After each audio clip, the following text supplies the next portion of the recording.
I did toy with the notion of another children's song to convey the sense of the journey that we've been on over the years.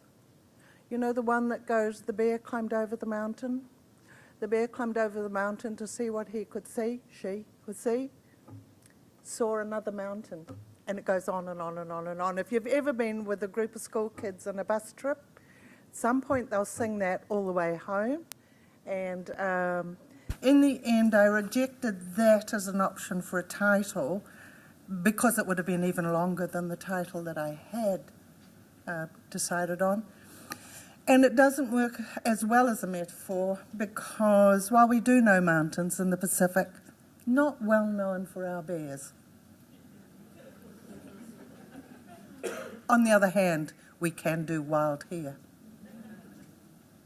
One of my abiding memories as a child was waiting patiently for my mother while she carefully and methodically tamed her big wild hare into manicured elegance, something she would do whenever she left the house. So even if it was going to the store for groceries, we would go through this ritual of my mother doing her hair. I mean, literally, it was like this. And she would manicure it and fix it so that it was, you know, she was elegant when she left the house. It amuses me and comforts me to bring her into the space where I'm about to challenge, maybe frighten some of you with my big hair, at least metaphorically speaking. One of the major themes of the conference is change through research. And while I agree with the notion that things must change, whether that will occur through research depends entirely on the kinds of research that is undertaken. It's my contention that we don't need any more research to tell us that the tertiary education system is failing in large measure to meet the needs of Pacific students, their families and our communities. And not just the tertiary sector, but all sectors of education in Aotearoa. And so my first demonstration of big wild hare is to say that is simply not good enough. It's simply not good enough anymore to continue to rely on narratives around deficit education or students, the fault of non-success lying with the students rather than looking at the systems that support the education for these students. Are you starting to get a bit nervous? There is sufficient evidence available already to demonstrate that when education is delivered in culturally appropriate ways, Pacific students can achieve just as well as anybody. And I'll just pause here, to acknowledge Wendy Scott, Program Leader, Bachelor of Nursing Pacific, Lomalinda Tasi, Senior Lecturer in the Bachelor of Nursing Pacific, and a number of people in this audience who are from the Bachelor of Nursing Pacific program. Stand up, students, and take a bow.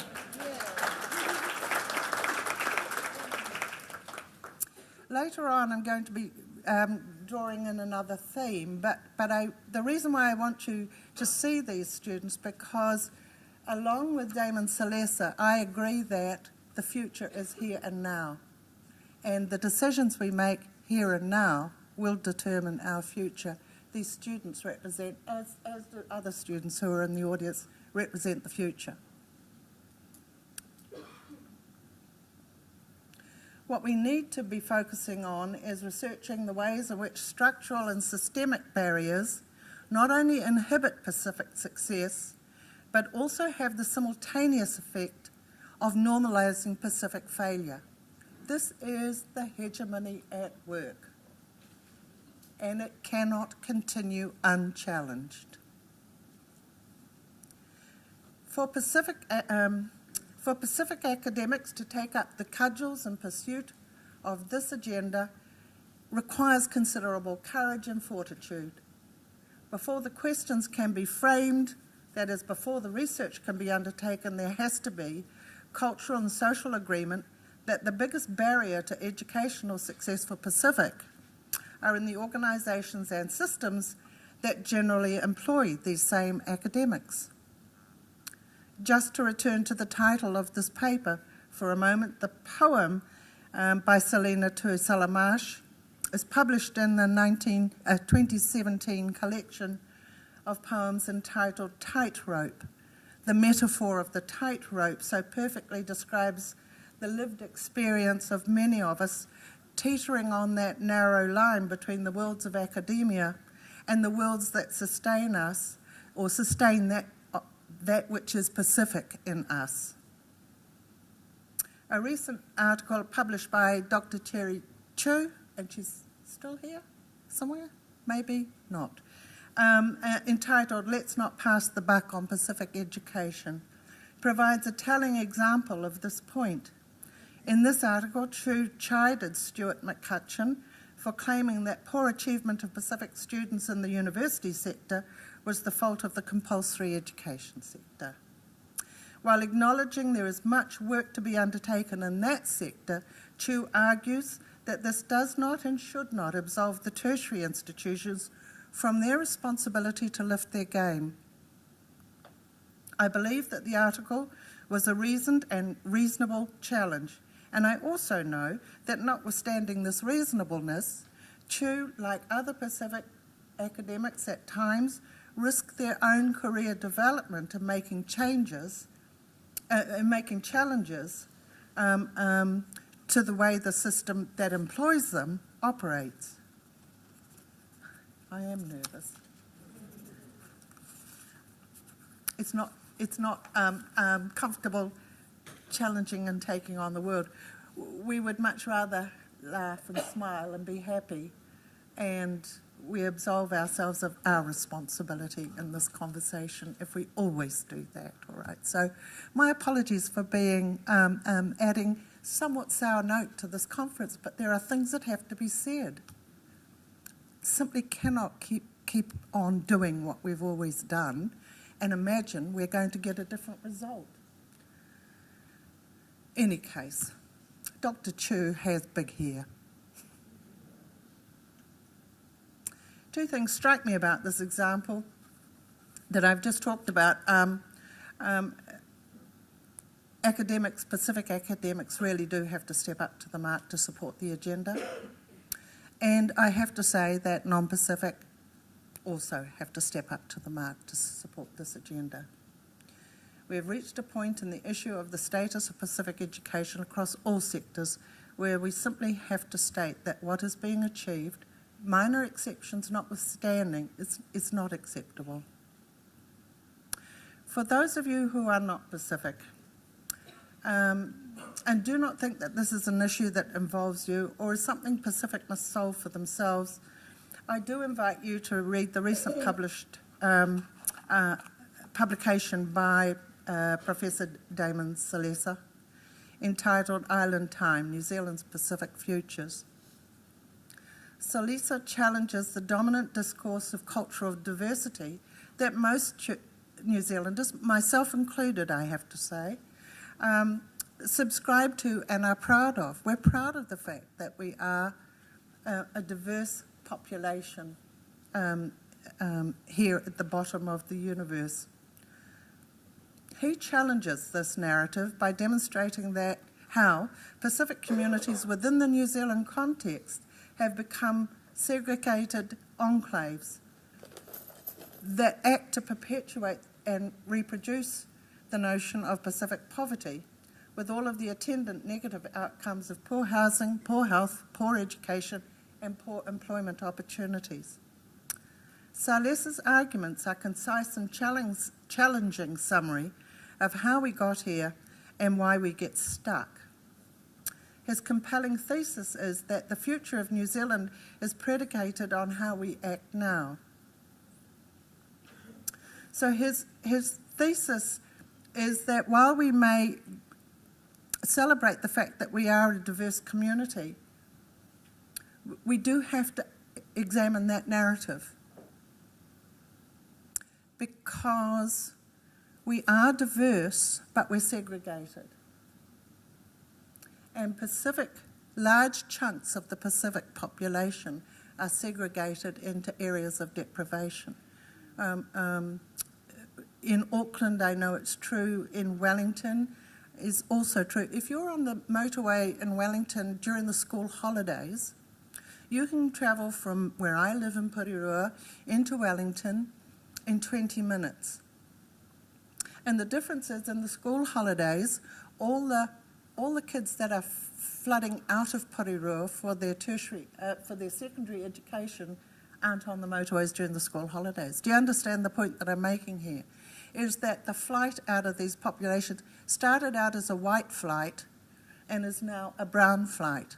So those parents who can afford for their kids to leave the areas in which they're growing up are coming into town for their education because the local colleges are deemed not to be up to the mark. When we were growing up, and when I say when we were growing up, I do understand that there's at least 3 cohorts of generations here, and I'm probably the oldest one in the room at the moment. So when I grew up, we all went to school together. And at that point, we each understood more about each other's lives, each other's families, and how we all lived. These days, there are great chunks of New Zealand society who have no idea how the other lives. And that's what's dangerous about this notion that we are a diverse community, you know, and we're all getting on well and equal opportunity. Yeah, right. I think Salessa's argument is a salutary reminder that we can take nothing for granted. All assumptions have to be examined.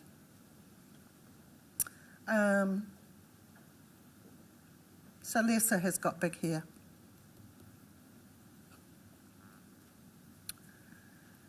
To pick up on Salessa's question about how to adapt to the future, that is already here. I want to return to the view that the major agenda for change through research is understanding the systemic and organisational barriers. And further, if we understand that dynamic better, what is needed to ensure effective change? I think within Pacific there is a need to be honest enough to examine our narratives about ourselves and what are the things that happen within Pacific conversations that act as a barrier for ourselves. One of the barriers, I think, is that we have, it's double-edged. On the one hand, the barrier is a belief that they will be looked up, we will be looked after in a system that talks about the notions of equity and equality. Hasn't happened yet, folks. And the other part of it is, I do think that our communities need to be encouraged to raise their expectations of what they should be able to get out of the education system. So there is in our communities a practice of obedience, of not challenging authorities, and so accepting what is provided as part of that cultural understanding of how things are. The other part of this story, I think, is that everyone sitting in this room has to recognise that you are part of the privileged. And you have to, if you're Pacific, you have to use that privilege to serve your communities. It is not it's not an option for us to have a comfortable job, keep my head down, just attend to myself and my family and pretend not to see what's going on outside. Actually, we don't have that option. So how we can be helpful? Very simply, we offer ourselves to boards of school boards. If you've got a school in your neighbourhood that has a large or predominantly Pacific and there are no board members who are Pacific, go and challenge that school. You don't have to be elected to the board, you can be seconded to the board. And the only question you have to ask is, show me the strategic plan for Pacific success in your institution. Only question you have to ask. Just asking the question is important.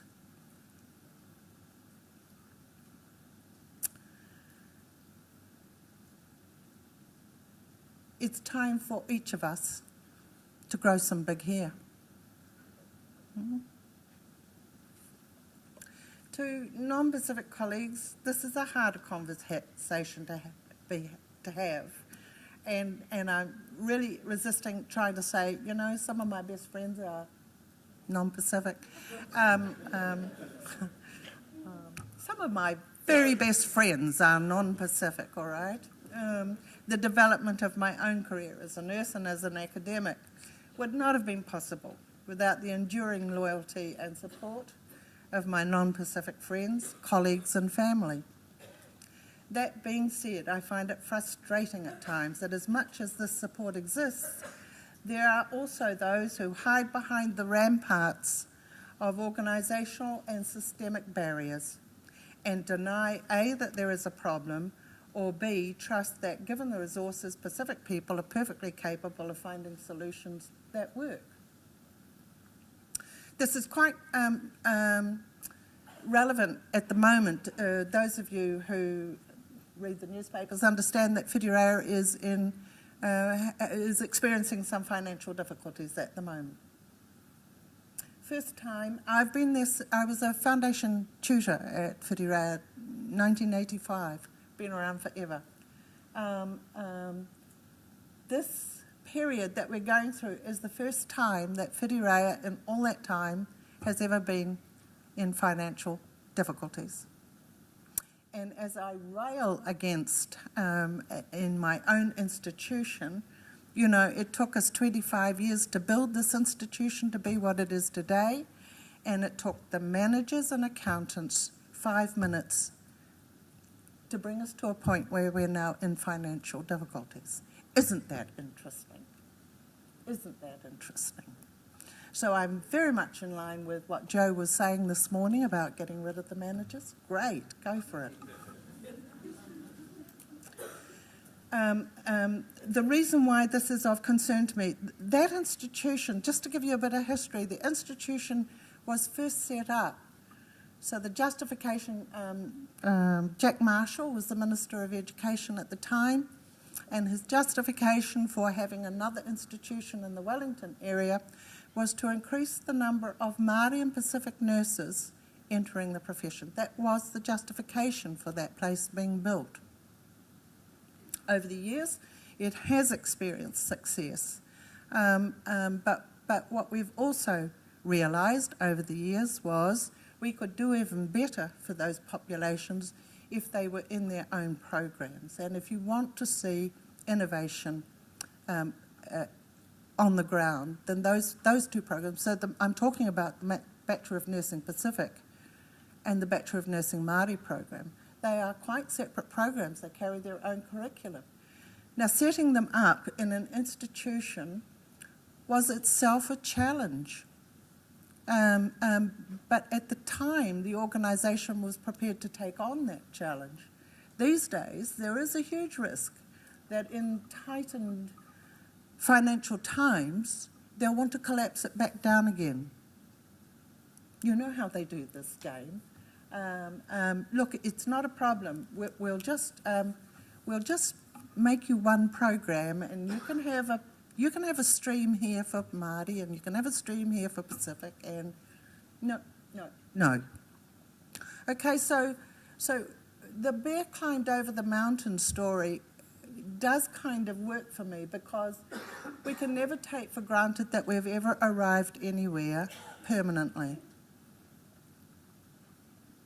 And whenever institutions, organisations become at risk financially, they start cutting at the edges and at the margins, and that's where you will find the programs of innovation.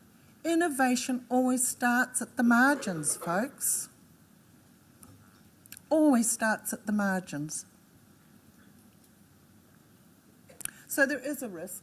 This is something that we will be requiring people to just hunker down, be brave, be staunch, and we'll get through this period of time too. But it is a difficult time for the people that are involved in the program.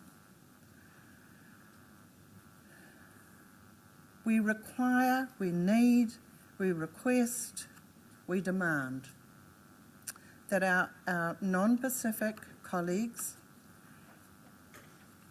stand with us. And if you don't, then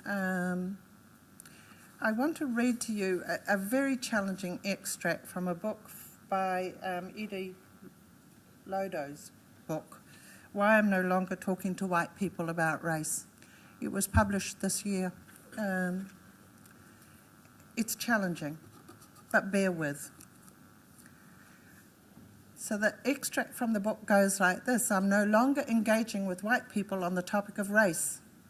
Not all white people, just the vast majority who refuse to accept the legitimacy of structural racism and its symptoms. I can no longer engage with the gulf of emotional disconnect with white people that white people display when a person of colour articulates their experience. You can see their eyes shut down and harden. This emotional disconnect is the conclusion of living a life oblivious to the fact that their white skin is the norm and all others deviate from it. At best, white people have been taught not to mention that people of colour are different in case they offend us. They truly believe that the experiences of their life as a result of the colour of their skin should be universal. I just can't engage with the bewilderment and defensiveness as they try to grapple with the fact that not everyone experiences the world as they do. They never had to think about what it means in power terms to be white. So any time they are vaguely reminded of this fact, they interpret it as an affront. Look, I know that's hard to hear, particularly for the people non-Pacific people who are here in this room, but because by your very presence in this room, you are not of that order. But we all know colleagues for whom that is the description of how they are in the world. Let me give you a personal story. A colleague, Palangi colleague, came up to me one day and said, Margaret, I'm going to have to fail, and she named a student, a Pacific student. Their assignment was terrible, I'm going to fail them. Okay, so why are you telling me this? She said, because I want you to tell her, because she'll take it better coming from you. Do you understand? Do you understand why that is so deeply, deeply offensive? And I don't think that's unusual. I had an incident just recently at my institution where I challenged colleagues that to continue to accept Pacific and Māori students into programs where you knew that your completion and pass rate was less than students who go into an alternative program, to continue to do that is unethical. To continue to do that and not tell those students that if you went into this program, your chances of being successful are this, and if you go into this program, your chances of success are likely to be this, I believe is unethical behaviour. There are Palangi colleagues that were present at that presentation who to this day refused to speak to me, refused to look at me, and, you know, like, I'm really worried about their opinion, but it does make for an uncomfortable, and for me it suggests how safe are those students in programs where that is being done. So these are the hard questions. That they will not go away. I believe that, as Jo said this morning, I'm passionate about my primary career as a nurse. We have men and women from Pacific communities coming into our programs. They have established a history and a practice of being great servants to their communities. We need them in our communities because you know what the health statistics are like. And so we need, this isn't about